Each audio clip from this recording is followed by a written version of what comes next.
राहुल और साहिल दोनों दोस्त थे।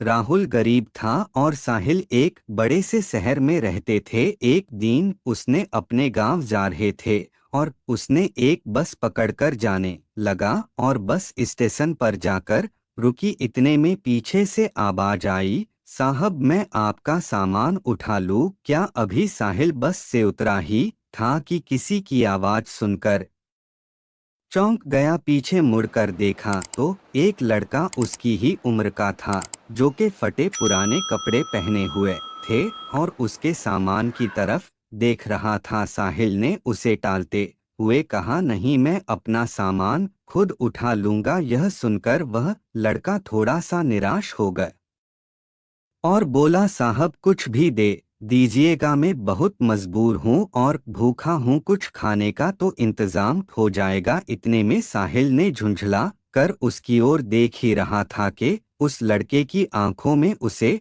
आंसू नजर आ रहे थे। फिर उसने गौर से उसे देखा तो समझ में आया यह लड़का तो उसके बचपन का दोस्त राहुल है। इस हाल में उसे देखकर साहिल को रहा नहीं गया।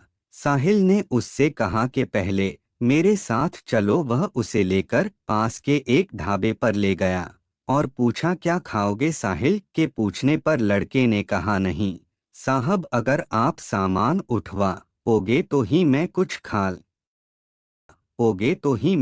खा लूंगा। साहिल हंसते हुए बोला, हाँ मैं जानता हूँ तुम बहुत खुददार हो, किसी की मदद नहीं लोगे, सामान बाद में उठा लेना, पहले कुछ खा लो, बैठो मैं अभी आया। लड़का डरते डरते सामने मेज के सामने पड़ी कुर्सी पर बैठ गया। साहिल कुछ देर में आकर उसके सामने वाली कुर्सी पर बैठ जाता है और साहिल उससे पूछता है, तुम इस हाल में कैसे हो?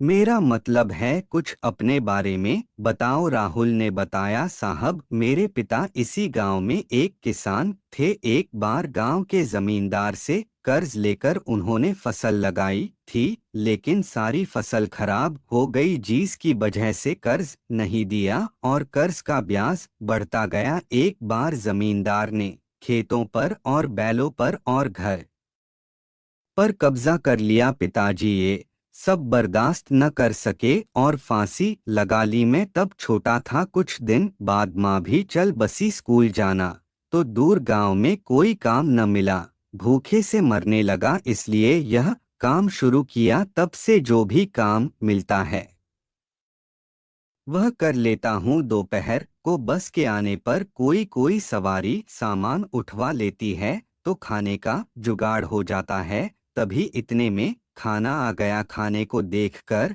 राहुल बोला, साहब ये तो बहुत महंगा होगा, मेरी मजदूरी तो बस 10 रुपए बनती है, ये सब मैं कैसे चुका पाऊंगा? साहिल हंसते हुए बोला,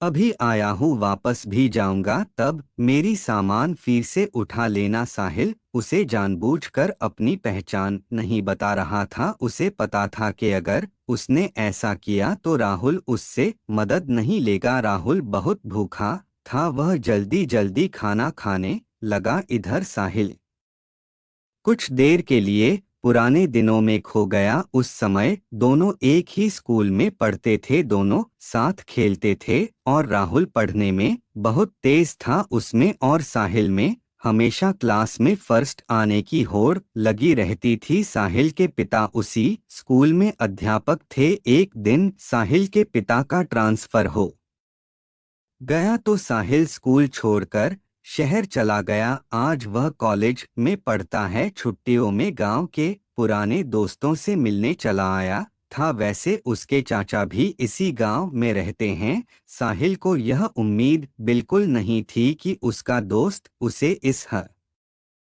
हाल में मिलेगा। साहिल अपने ही ख्यालों में खोया हुआ था। तभी राहुल ने उसे कहा, साहब मेरा खाना हो गया, चलिए आपका सामान उठा लेता हूँ। साहिल ने जवाब दिया, अभी चलते हैं, बैठो और कुछ अपने बारे में बताओ, अब कहाँ रहते हो और आगे क्या करोगे? राहुल ने जवाब दिया, साहब क्या करूँगा, मेरे बारे में जानकर किया करोगे?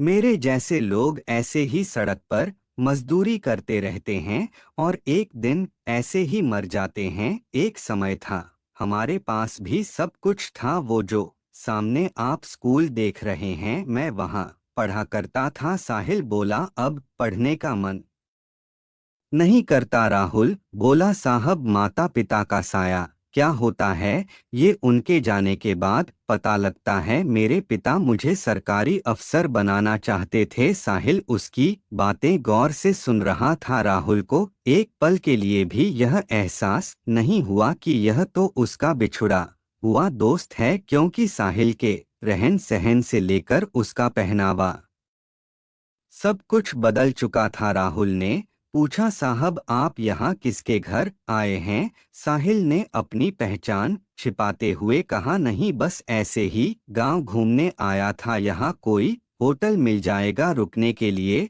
हाँ साहब, बस स्टैंड के पीछे ही एक होटल है। आपके शहर जैसा तो नहीं, पर ठीक ठाक है। मैं आपको वहीं ले चलता हूँ, राहुल बोला। साहिल ने हाँ में सर हिलाया। राहुल सामान लेकर आगे आगे और साहिल उसके पीछे पीछे चलने लगा। कुछ ही देर में वो होटल में पहुंच गए। साहिल ने एक कमरा लिया। राहुल उससे कहने लगा, साहब मैं चलता हूँ, जब आपको जाना हो बता देना, मैं आपका सामान लेने आ जाऊंगा। साहिल बोला, अरे रुको, ये कमरा मैंने 2 लोगों के लिए लिया है, तुम मेरे साथ रहोगे? राहुल बोला, नहीं साहब, कहाँ मैं और कहाँ आप? वैसे बिस्तर एक पेड़ के ऊपर रखा होता है, वहीं पेड़ के नीचे चबूतरे पर सो जाता हूँ, मुझे जाने दो साहब। साहिल बोला, मुझे तुमसे बहुत सी बातें करनी है, जब तक मैं यहाँ हूँ तुम मेरे साथ रहोगे? मैं यहाँ किसी को जानता नहीं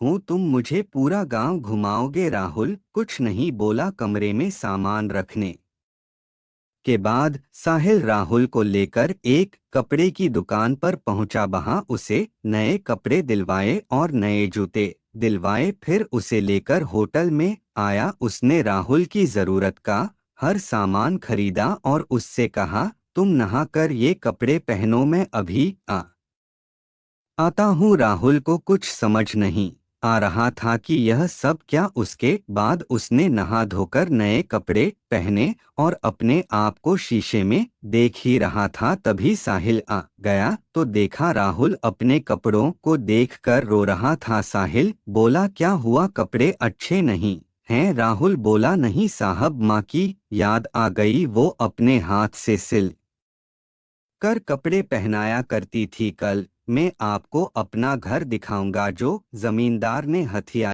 लिया। साहिल ने उससे बैठकर बातें करने लगा और बोला, कितना कर्जा था तुम्हारा? राहुल ने कहा, साहब सब मिला कर 50-60 हजार था, अब तो 80-90 हजार हो गया होगा। काफी देर इधर उधर की बातें करने के बाद दोनों सो गए। सुबह साहिल राहुल को लेकर गांव घूमने गया। वहां राहुल ने अपना घर दिखाया जो बंद था। फिर वह उस पेड़ के नीचे ले गया जहां कल तक वह सोता था। राहुल बोला, साहब यह पेड़ ही मेरे माँ बाप है, मैं यहीं सोता हूँ। साहिल बोला, राहुल मैंने तुमसे झूठ बोला था, मैं गांव घूमने नहीं आया था, सिर्फ तुमसे मिलने आया था। यह सुनकर राहुल चौंक गया। साहिल ने बताया, मैं तुम्हारे बचपन का दोस्त साहिल हूँ। यह सुनकर राहुल गौर से साहिल के चेहरे को खने लगा। उसे अब उसमें अपना दोस्त नजर आने लगा और उसकी आंखों से टप टप आंसू बह रहे थे। साहब आप, वह कुछ बोलता इससे पहले साहिल ने कहा, साहब नहीं, साहिल तुम्हारा दोस्त हूँ। राहुल कुछ बोल न सका, बस एकटक साहिल को देखे जा रहा था। उसके अंदर का सैलाब अब उमड़ने लगा था। इतने सालों का दर्द उसकी आंखों से बह रहा था। आज उसका कोई अपना उससे मिलने आया, इस बात का उसको अभी भी उसे विश्वास नहीं हो रहा था। साहिल ने उसे चुप कराया, फिर वह उसे लेकर अपने चाचा के घर गया। साहिल के चाचा सब पहले से जानते थे। साहिल ने उनसे कुछ बात की। साहिल के चाचा एक संपन्न किसान थे। उन्होंने अपने साथ कुछ और किसानों को इकट्ठा किया और जमींदार के घर पहुंच गए। साहिल के चाचा ने जमींदार से पूछा, इसके पिता पर कितना कर्ज है? जमींदार ने अकड़ से कहा, कौन चुकाएगा इसका कर्जा? इसके पास तो फूटी कौड़ी नहीं है, और नहीं तो इसका बाप है। बस बोलो कितना है? सब मिलाकर 1 लाख है। साहिल ने अपने चाचा को इशारा किया। उन्होंने बैग से 1 लाख रुपए निकालकर जमींदार के सामने रख दिए और कहा, इसके खेत मकान और बैल अभी वापस चाहिए। जमींदार यह देखकर घबरा गया, लेकिन इतने लोगों के सामने कुछ कर भी क्या सकता था, और उसके घर की चाबी और कागज वापस कर दिए और बैल उसे घर भिजवा दिए। वहां से निकल कर साहिल बोला, चाचा जी मैं शहर पहुंचते ही आपके पैसे लौटा दूंगा। चाचा जी ने कहा, कोई बात नहीं बेटा, तुम बहुत नेक काम कर रहे हो। फिर उन्होंने और किसानों के सामने राहुल